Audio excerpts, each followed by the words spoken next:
माया, उगाचच मंजिरीची बाजू घेऊ नको हं? तिनेच यांना बेडूक केलं होतं. चूक आधी ह्यांची होती.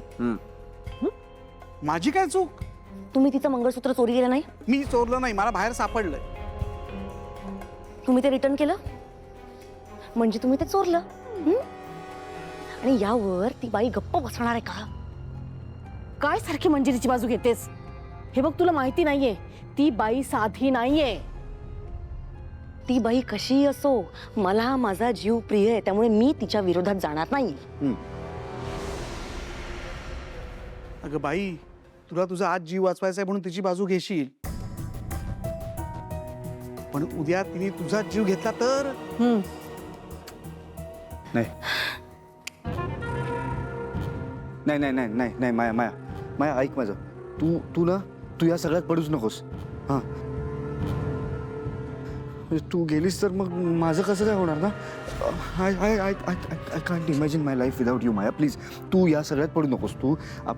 मी ठरलं. काय ठरलं?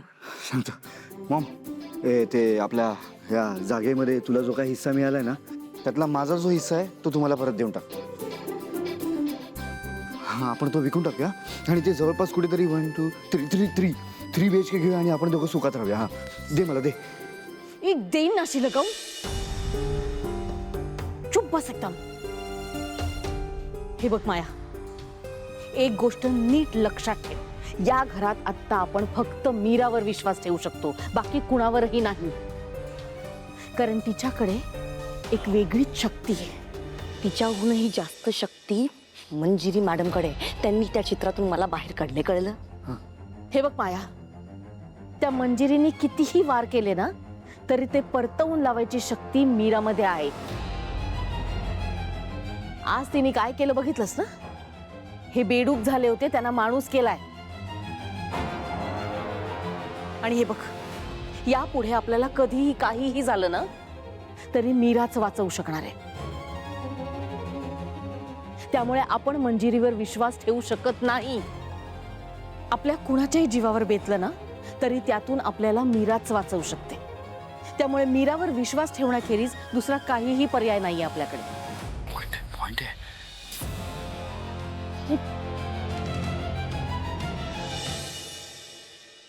मीरा, आपण विचार करतोय हे सगळं त्याहीपेक्षा खूप भयंकर आहे. ती मंजिरी चेटकीण आहे अगं, चेटकीण. ताई, खरं तर मंजिरी कोणीच नाहीये. तिला त्या चेटकिणीने बनवलंय. इतके दिवस आपण त्या मायावी रूपासोबत लढत होतो. तिचं खरं रूप सगळ्यांसमोर आणून काहीच होणार नाहीये का? काहीच होणार नाही. खरंय, ह्या चेटकिणीचा अंत होऊ शकतो का? आणि जर का तो होणारच नसेल तर तिचं हे खरं रूप सगळ्यांसमोर आणून काय उपयोग आहे? ते सगळ्यांसमोर आणून उलट आपण परिस्थिती आणखीन कठीण करून ठेवू. आज तिने सत्य परिस्थितीची जाणीव करून दिली. आपण काहीच करू शकत नाही आहोत का ताई?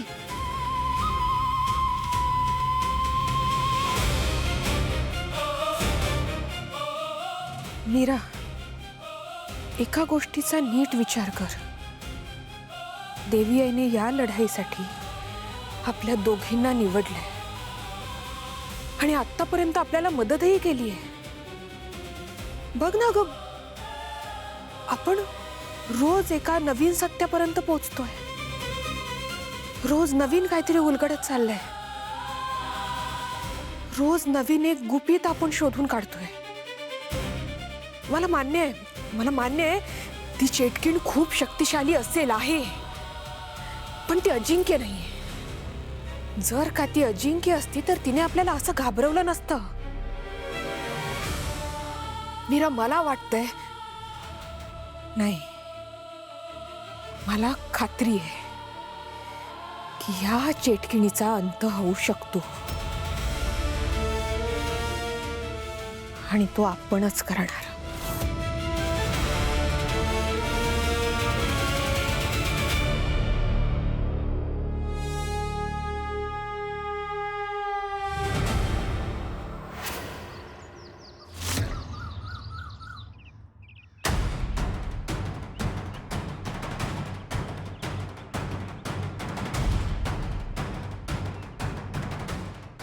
मीरा परत कुठेतरी गेली आहे. कुठे गेली आहे, कधी येणार आहे, काहीच सांगत नाही. आधीचं मी समजू शकतो, पण आता मला सगळं माहीत असताना मी असं गप्प बसू? मला काही करावं असं वाटलं तर मीरा मला अडवते. सगळं माझ्या डोळ्यांसमोर घडतंय, पण मी काहीही करू शकत नाही.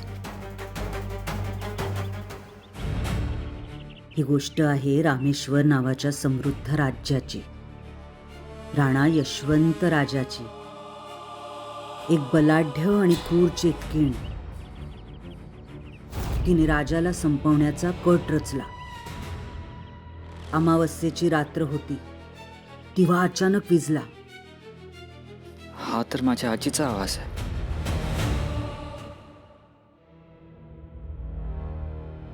मीरा, काय झालं? काही झालं नाहीये का? नाही, मंजिरी घरात नाही आहे आणि तू सुद्धा बाहेरून आलीस ना. तुमचं काही सुरू आहे का? नाही. काय सुरू असणार? मग मंजिरी कुठे आहे?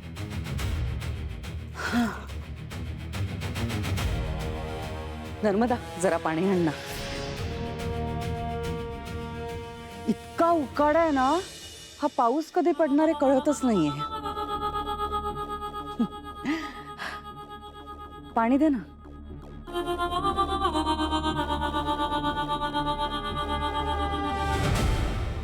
अथर्व, वेदा कुठे रे? ती वरती रूममध्ये असेल का? मी तिच्यासाठी खाऊ आणला होता. त्या एका बेकरीमध्ये गेले होते, तिकडच्या कुकीज तिला खूप आवडतात म्हणून. मी जाऊन देऊन येते. मीरा ही वेदाकडे का चाललीये? थांबवू तिला. थांबा.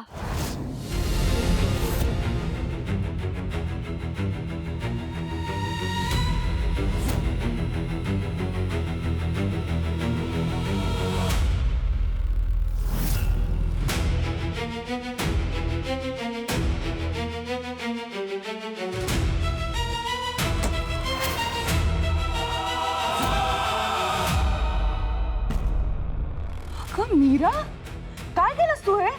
हा, तू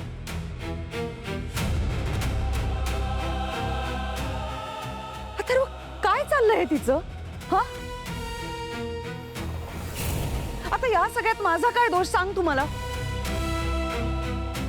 इतकी विचित्र वागते ना, डोक्यावर परिणाम झालाय तिच्या. शांत हो आई. अशी कशी शांत राहू अथर्व? बोलतो मी तिच्याशी. बोल. मीरा, मीरा. याला नक्की काय झालंय? हा हल्ली माझ्या बाजूने ठामपणे बोलत नाही. प्रत्येक वेळी विषय टाळतो. काहीतरी बिनसलंय.